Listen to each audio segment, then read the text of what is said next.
O eficientizare energetică și în primul termică, deoarece noi ca țară consumăm foarte multă energie termică, ar însemna să întreprindem mai multe măsuri care micșorează consumul acesta și pierderile de energie termică. Pentru că oricum noi avem nevoie de încălzire. În timpul iernii, în timpul preparării bucatelor, peste tot consumă această energie termică. Pentru a eficientiza acest lucru, noi trebuie în primul rând să ne gândim unde ea se pierde. Și se pierde prin ferestre, prin pereți, prin tavan și prin podea.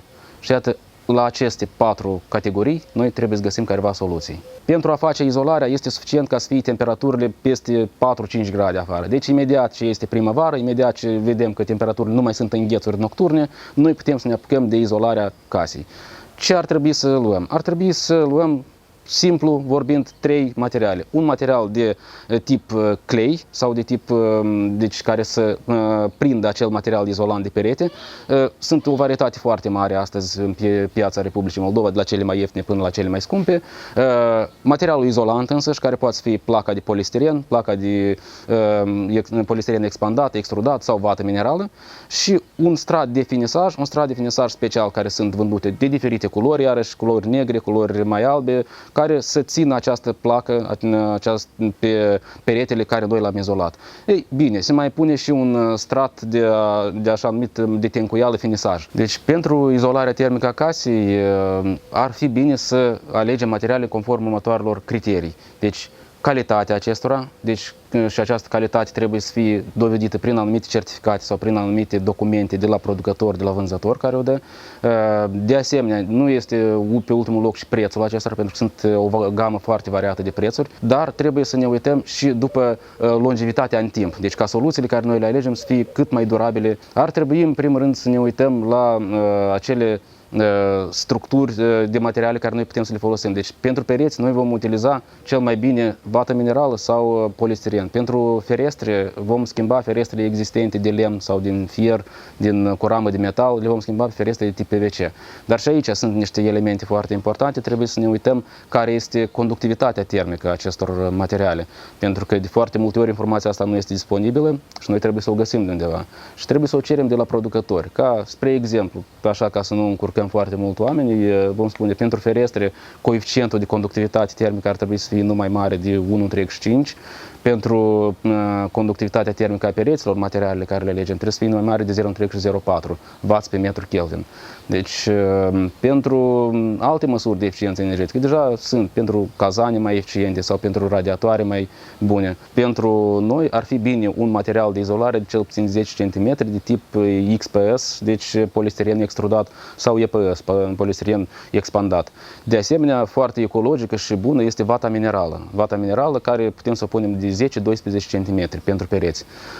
Dacă izolăm tavanele, acoperișul, deci casei, aici grosimile un pic cresc pentru că avem convecția și vin tot, știm, curenței de aer cald, ei totdeauna se duc în sus. Și având în contact cu un suprafață rece, vor pierde mai mult căldură. De aceea aici noi punem un pic mai gros, punem 12-15 cm de aceleași materiale. Clar că după ce le punem, ca să putem avea acces în podul casei, cum suntem la țară și avem foarte multe obiecte, ar fi bine să facem o șapă de protecție din tencuială care pur și simplu să reziste la o greutate de om sau greutatea acelor obiecte care noi le vom pune. Și casa este perfect utilizabilă, puteți să faceți ce vreți și aveți și o casă foarte eficientă. Avantaje le putem spune pe cele că casa va fi mai eficientă energetic, vara va fi mai răcoare, pentru că noi știm că vara la noi în Moldova de foarte multe ori este foarte călduroasă, noi nu avem unde să ne ascundem de căldură și oamenii încearcă să condiționeze aerul, că ceea ce este iarăși un consum de energie. Iarna va fi mai călduroasă pentru că nu vom pierde atâta energie termică, nu va pierde căldura prin acești pereți și prin ferestrele noastre. Dar ca dezavantaje, bine, nu putem spune că doar sunt numai avantaje, sunt și unele mici dezavantaje. Spre exemplu, foarte mulți oameni în Republica Moldova, la noi, au făcut casele cu cu pereți decorativi, de tip șubă sau de tip alte decorațiuni frumoase.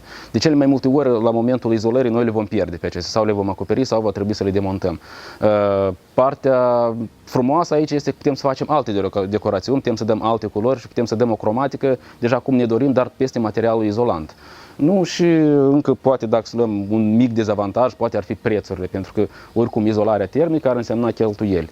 Dar dacă ne uităm la costul total de viață al acestui proiect, deci noi observăm că odată investit în izolarea aceasta, noi anual vom economisi mult mai multă energie și mult mai mulți gaz și bani până la urmă, sau cărbune, sau cei ce noi consumăm ca element de încălzire. Și atunci se răscumpără. Perioada de recuperare pentru încă izolarea termică a casei este de până la 4-5 ani. Trebuie să ne gândim și la partea ecologică, pentru că înțelegem că nu trăim doar noi pe acest pământ, pe această planetă, și fiecare din noi, atunci când consumăm o cantitate de energie electrică sau termică sau gaz, trebuie să înțelegem un lucru. Arzând acest gaz, arzând aceste lemne, arzând acești cărbuni pentru încălzirea casei noastre, noi producem și un efect ecologic. Producem așa numitul efect de carbon. Și iată, pentru a micșora această amprentă de carbon, acest efect asupra mediului, noi trebuie să micșorăm consumul de energie. Pentru că este important să fim ecologici, este important să fim durabili, și durabilitatea ar însemna să lăsăm